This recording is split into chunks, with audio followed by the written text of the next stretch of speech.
Nous remercions nos partenaires Arty Normand et Associés, Gourou et Deloitte.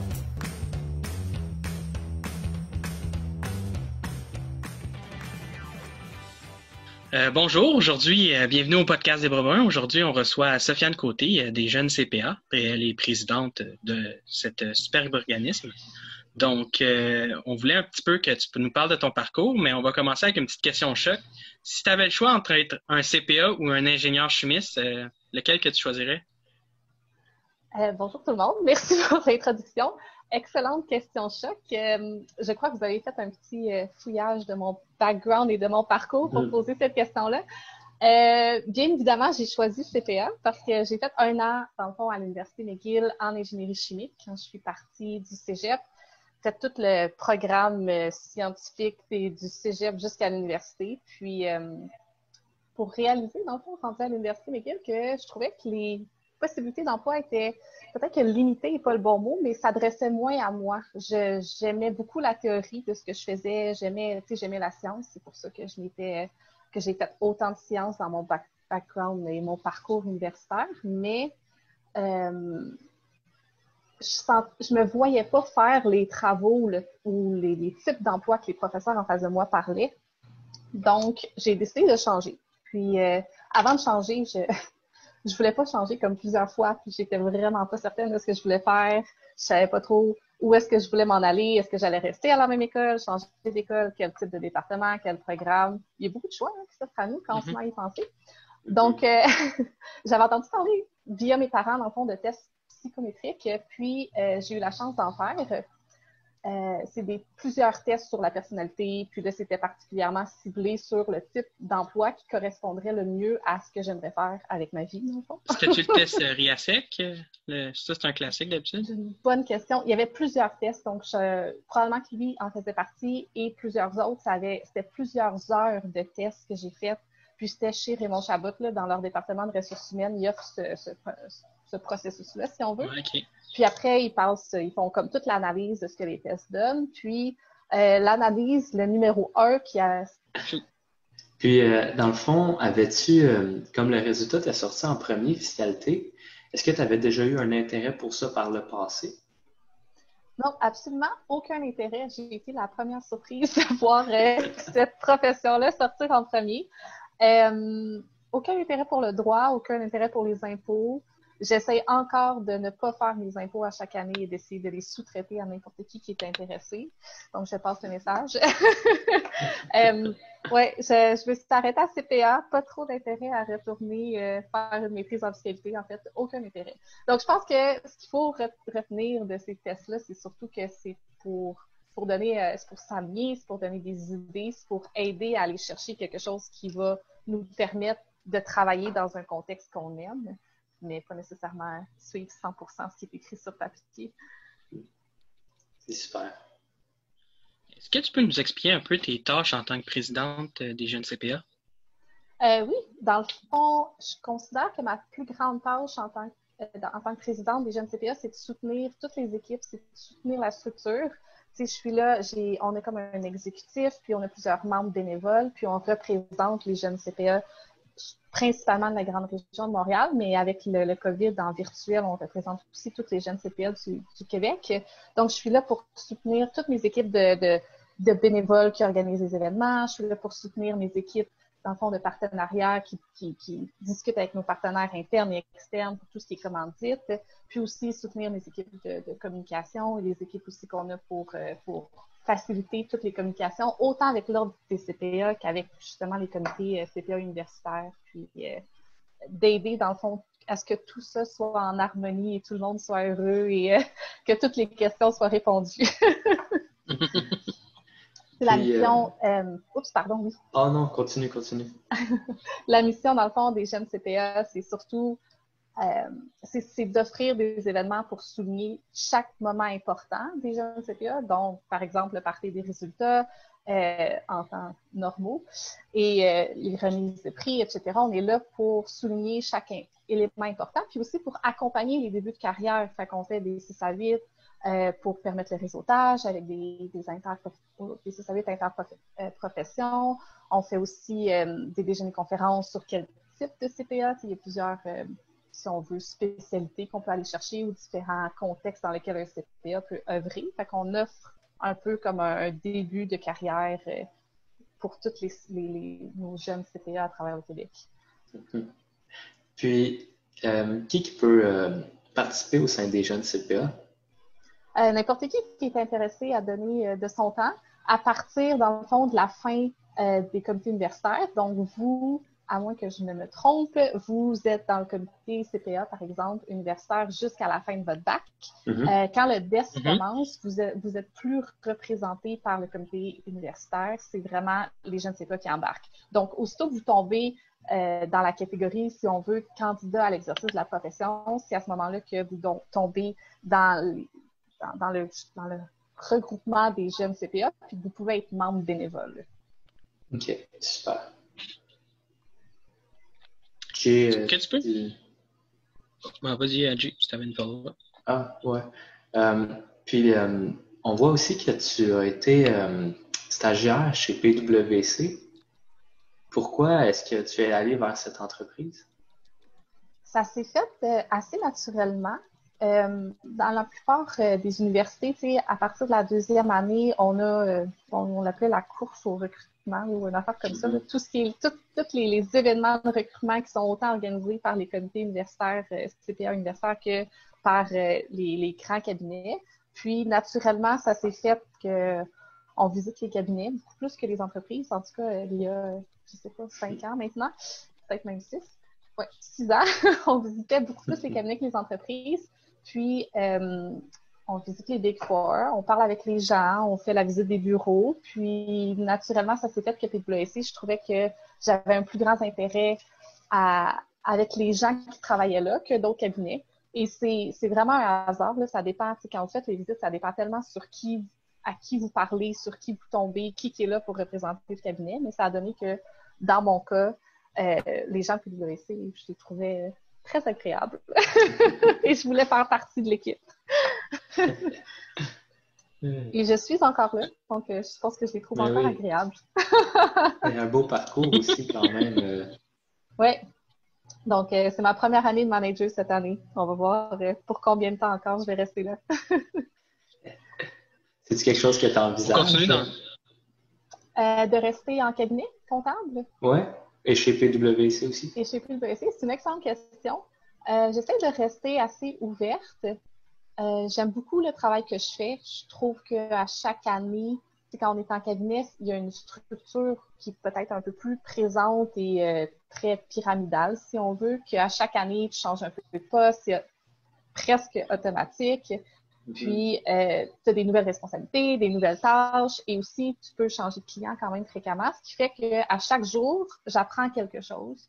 Je pense que quand je vais réaliser que je n'apprends plus autant à chaque jour ou que j'ai atteint une espèce de point de stagnation, bien là, peut-être qu'à ce moment-là, je vais plus envisager de me retourner vers une entreprise puis de changer complètement. Puis c'est ça la beauté aussi du titre comptable.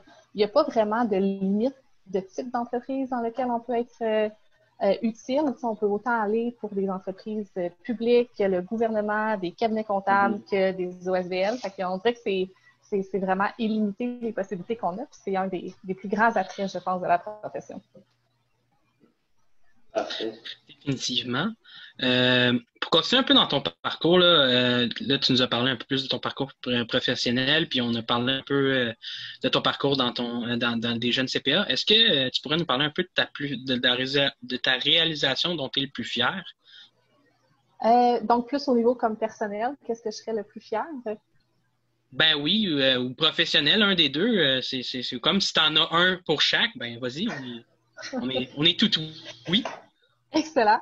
Ce que les gens ne savent pas beaucoup à propos de moi, j'ai grandi sur un bateau autant qu'on puisse le faire au Québec, là, genre 6 mois par année c'est l'hiver, mais l'autre 6 mois, quand il n'y a pas de glace sur les lacs, j'ai grandi sur un bateau avec mes parents pendant une dizaine d'années jusqu'à temps que je déménage à Montréal pour le cégep. Donc, je pense que c'est une grande réalisation d'avoir autant grandi dans ce monde de bateaux-là.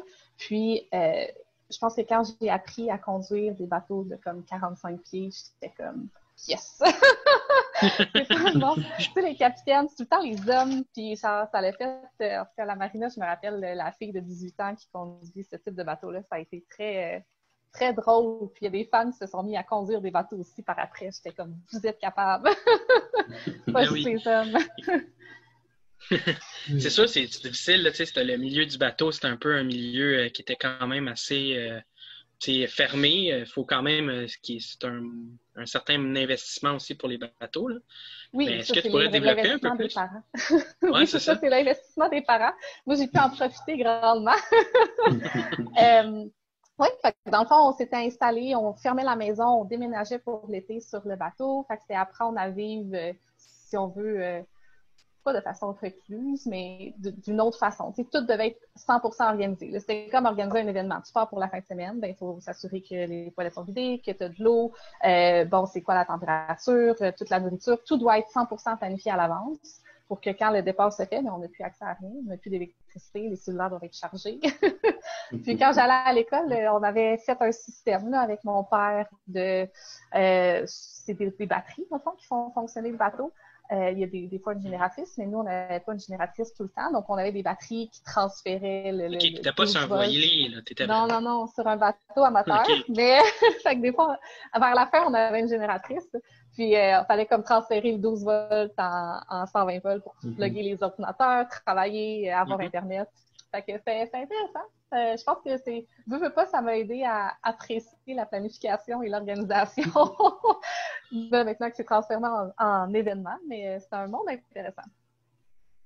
C'est quand même assez impressionnant. C'est vivre sur un bateau. Mais oui. Puis vous étiez tout le temps en mouvement? Ça dépendait des fois, mais oui, on pouvait bouger. On était sur un lac fermé.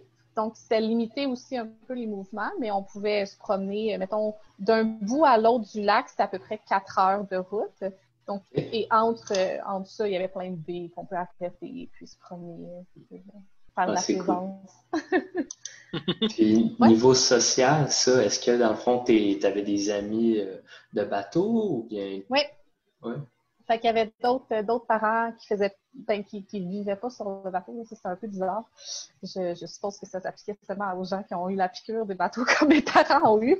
Mais la fin de semaine, j'avais soit des amis qui pouvaient venir avec moi ou il y avait des enfants, dans le fond, de parents qui avaient des bateaux qui venaient nous rejoindre la fin de semaine. Fait que oui, il y avait quand même un niveau social. Puis, je viens de la région de Sherbrooke et les autobus scolaires, on peut donner comme une deuxième adresse pour le chalet. Là. Donc, moi, j'avais donné comme la deuxième adresse, la marina. Puis, je pouvais prendre l'autobus scolaire la semaine, puis me rendre à l'école pareil. Donc, c'est un bon... ça a tout fonctionné, c'est un bon concept. Oui, effectivement. Est-ce que ton expérience sur un bateau, ça t'a apporté quelque chose dans le milieu comptable? Est-ce qu'il y a une compétence que tu as développée, que ce soit peut-être plus pour la direction ou tout ça, dans la gestion? Je pense que oui, j'avais jamais nécessairement fait ce lien-là, mais maintenant qu'on en parle, clairement l'organisation, c'était ultra important parce qu'un coup que tu t'en vas, il n'y a plus de magasin. Là. Tu prends pas ton auto pour aller à l'épicerie. Comme tu fais ça. Bon, tu sors ta canne à pêche. Exact, oui, c'est ça. Donc, considérant que je suis pas la meilleure à la pêche, c'était mieux d'être très organisée. Sinon, je pense que l'autre grande compétence, c'était de ne pas avoir peur d'apprendre, si on veut, dans le sens que j'ai grandi dans un monde où les gens qui s'occupaient d'un bateau, c'était des hommes. C'était surtout, les gens qui conduisent des bateaux, c'est tout le temps le gars qui prend le volant, un peu comme les voitures, si on veut. Là, il y a comme une espèce de social... C'est pas une pression sociale, mais automatiquement, c'est quelque chose qui se fait subconsciemment, puis que tout le monde, on adhère à ça.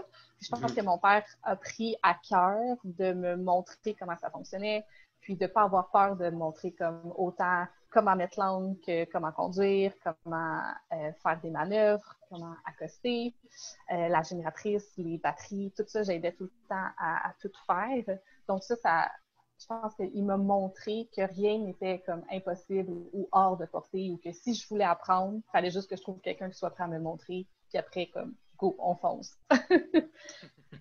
Petite question, tu te souviens encore c'est quel côté bâbord tribord, parce que moi je m'en souviens jamais. Oui, le truc batterie, Fait que bavard, c'est à gauche, puis tri, c'est à droite, comme battre. OK. C'est ça le truc. Ah, pas cool. Ça Faut aide. m'en souvenir. Ouais. Tu disais qu'il y avait comme pas grand-femme là, qui est habituée de conduire le bateau et tout ça. Ouais. Puis justement, un sujet quand même évoqué, c'est celui de la femme dans le milieu des affaires. Trouves-tu que c'est difficile pour une femme d'accéder à des plus hauts postes de niveau hiérarchique? Je crois qu'en tant que société, on est de plus en plus ouvert, pas nécessairement ouvert, mais on a conscience de plus en plus de cette question-là et de l'importance que ça a. Avoir des équipes mixtes a un bénéfice, si ça a été prouvé par dans plusieurs contextes. Ça a vraiment un bénéfice de mixer les idées, d'avoir une meilleure performance d'une organisation qui est là avec l'équité. Ceci dit, il y a encore beaucoup à faire. Je pense que quand on voit de plus en plus dans la presse ou dans l'actualité, c'est la première femme qui accède à ce poste, c'est la première femme qui va faire ça. Comment ça se fait qu'en 2020, il n'y a jamais eu de femme avant? À quel point, est-ce que c'était vraiment que les femmes étaient si incompétentes dans le passé? Je crois pas. Puis il y a un mix aussi, c'était super intéressant avec la COVID. La situation des femmes aurait et pourrait avoir régressé énormément parce que vu que maintenant, il y avait beaucoup de télétravail à la maison, les gens, automatiquement, c'est souvent les femmes qui ont plus de pression au niveau de s'occuper des enfants, de faire le ménage, de faire à manger, l'épicerie, etc.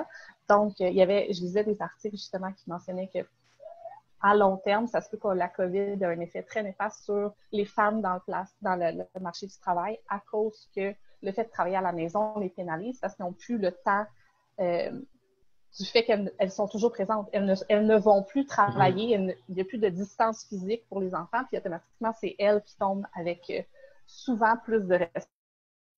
Pour le bénéfice de nos auditeurs et auditrices, est-ce que tu aurais un exemple à nous donner? Oui, je pense que je vais revenir avec un peu mon exemple de bateau. Là.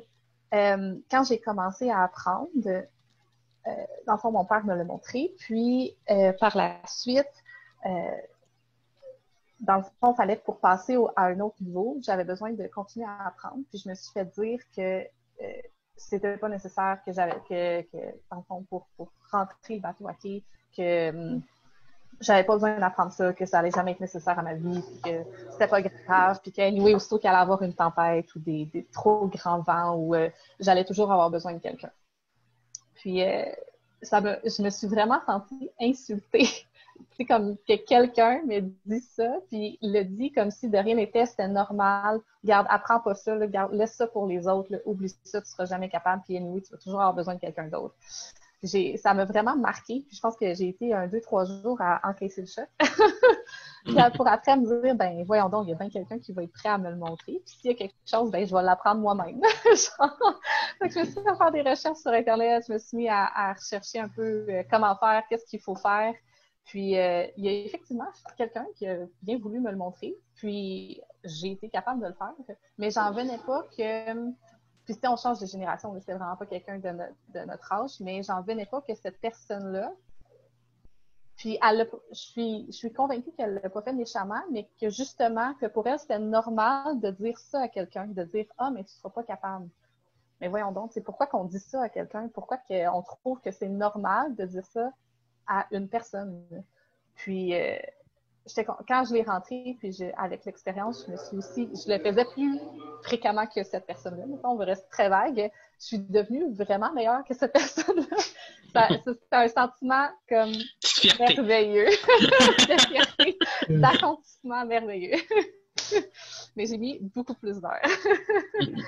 Mais c'est ça, je pense que c'était passer les incertitudes aussi, autant que nous on en a, mais autant que les autres peuvent nous en donner. Il y a une certaine pression à dire « Ah, mais les autres vont penser que je suis pas capable. » OK, là, ils penseront ce qu'ils voudront, mais à la fin, c'est nous qui se lèvent à tous les matins, puis on vit avec les choix qu'on fait. Donc, ça a été intéressant. Puis, j'aimerais ça qu'on revienne un peu au sujet de la COVID qu'on parlait tantôt. Qu'est-ce que ça a changé au niveau de ce que tu fais en tant que présidente en ce moment, là, tout au niveau des jeunes CPA? Comment c'est venu affecter? ça a eu beaucoup d'impact. Ça a été difficile en mars puis en avril. C'est un coup puis je pense que vous avez été probablement un peu dans le même contexte de devoir annuler des événements, probablement, ou le comité universitaire avant vous, devoir annuler des événements, devoir prendre la décision de est-ce que ça va être reporté. C'est quand qu'on pense que ça va être ouvert. Puis, tu sais, initialement, ce qui était transmis par le gouvernement, puis probablement personne ne savait qu'est-ce qui s'en est. C'est une situation qui est complètement nouvelle et comme hors de notre contrôle. Tu sais, c'est vraiment tout le monde agit, il prend des décisions avec le meilleur de ce qu'ils savent, mais il n'y a pas d'historique. Donc, le gouvernement avait fermé comme pour 2 semaines, puis Pâques, tout allait être ouvert, Donald Trump, il passait Pâques. On va revenir à la normale. On revient à la normale, puis tout. Je pense que le plus difficile a été le mois d'incertitude, à savoir le temps que ça allait prendre de revenir à la normale. Chaque semaine entre mi-mars et mi-avril, on avait beaucoup d'informations nouvelles. Puis un coup que c'était devenu clair que ça allait pas revenir à la normale avant longtemps, je pense qu'à ce moment-là, ça devenait plus facile de comprendre qu'il y avait un changement à effectuer. Il y a une adaptation à faire. Il faut qu'on agisse pour nos événements. Il faut qu'on assure la pérennité des jeunes CPA.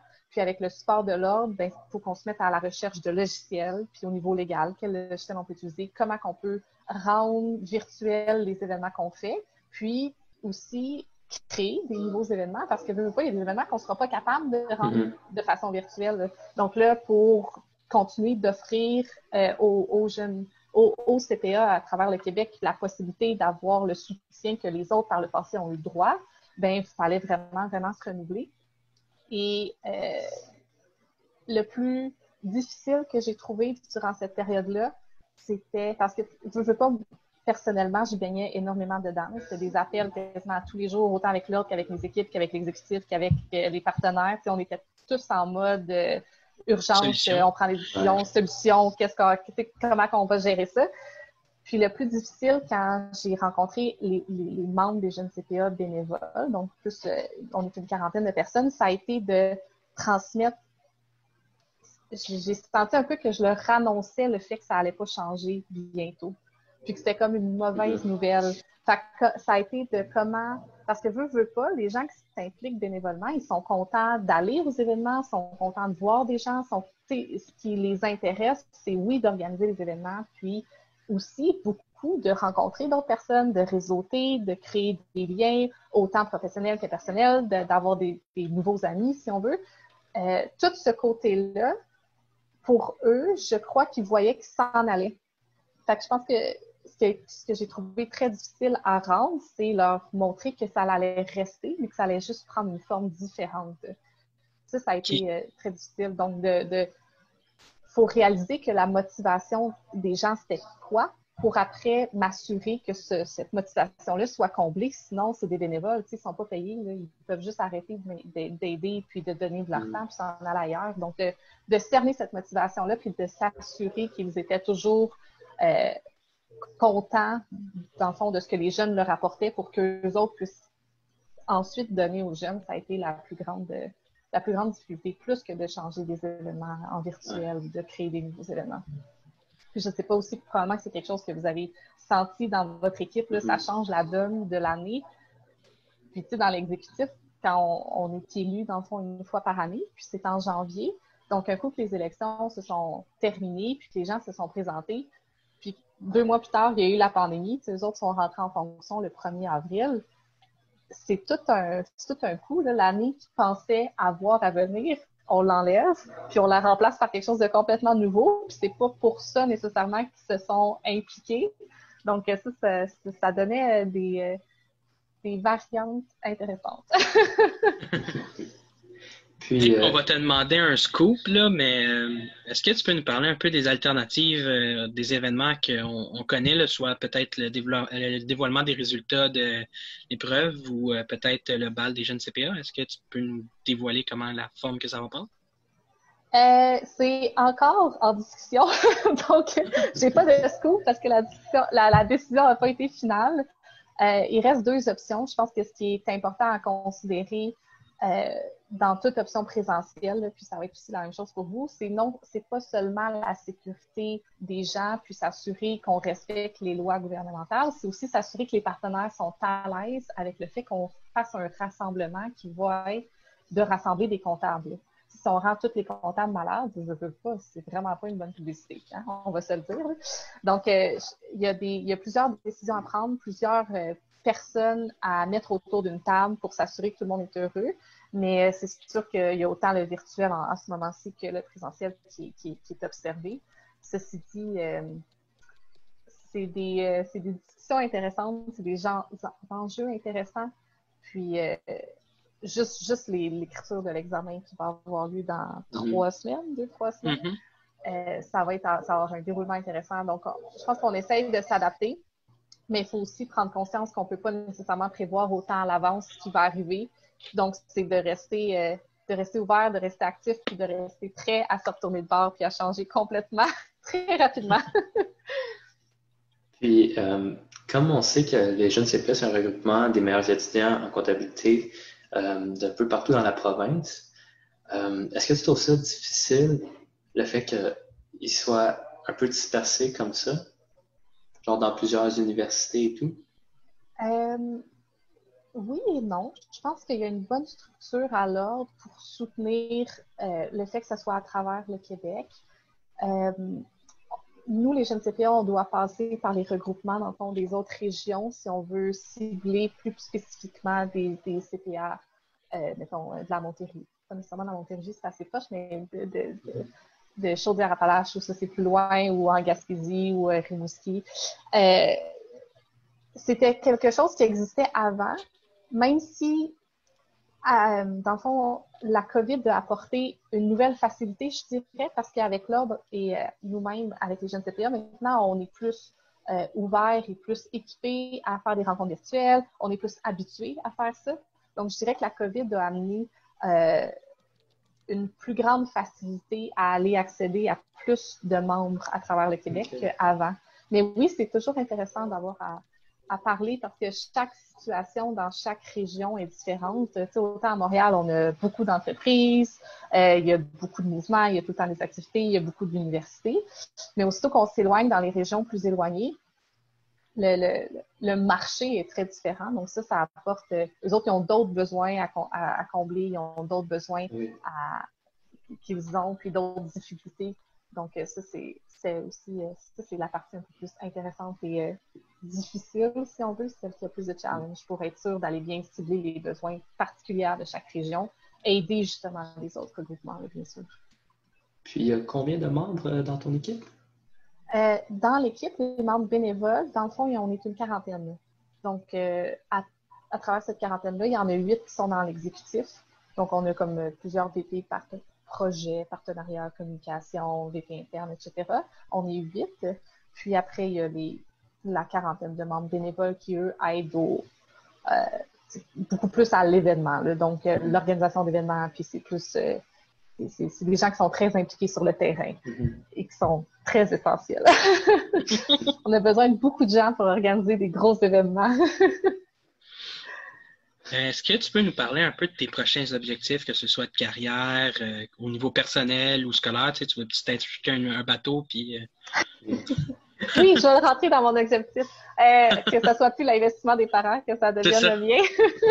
Ouais, ça peut être un héritage, hein? Ah ouais. Je veux quand même qu'il reste là longtemps. Là. Ouais, exactement. Ben, j'espère que tu sais, t'en as pour une couple d'années encore à faire. Là. Oui, c'est ça.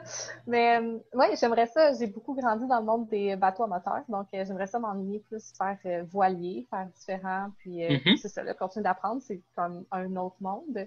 Donc ça, un jour, au niveau personnel, j'aimerais ça continuer à... Avec un leadership comme que t'as, ça va être assez facile. C'est juste que t'as une équipe sur mon bateau. Ouais, c'est ça, t'as une équipe sur un bateau de voile. Ça se fait pas tout seul. Non, exactement. Donc, ouais, ça, je pense qu'au niveau personnel, j'aimerais beaucoup ça. Plus au niveau de carrière, c'est très important très important. C'est important de savoir une idée de ce qu'on veut faire avec notre carrière, puis c'est quoi notre plan de carrière. personnellement, je sais que je suis encore bien chez PwC, que j'aime mon travail et que j'apprends tous les jours. Donc, j'ai encore l'intention de rester là. Mais ceci dit, comme on disait tout à l'heure, je reste ouverte à d'autres opportunités. Je reste ouverte à des opportunités aussi. À l'intérieur même de PwC, il y a tellement d'emplois, il y a tellement d'offres variées qu'on peut faire, tellement de départements différents. Donc, au niveau carrière, c'est peut-être un peu plus vague, mais je pense que l'important, c'est de se créer aussi des opportunités, de s'assurer qu'on apprend tout le temps, puis de mentionner aussitôt qu'on a un statu quo pour commencer quelque chose de nouveau. C'est vraiment important de bien s'entourer, c'est important de comprendre tout ce qu'une équipe peut faire et tout ce que des gens ensemble, les idées que ça peut amener. Une équipe, ça va aller beaucoup, beaucoup, beaucoup plus loin que juste une personne. Puis par contre, il faut une équipe qui s'en va vers le même but puis vers le même objectif. Puis pour conclure maintenant, que pouvons-nous te souhaiter pour l'avenir?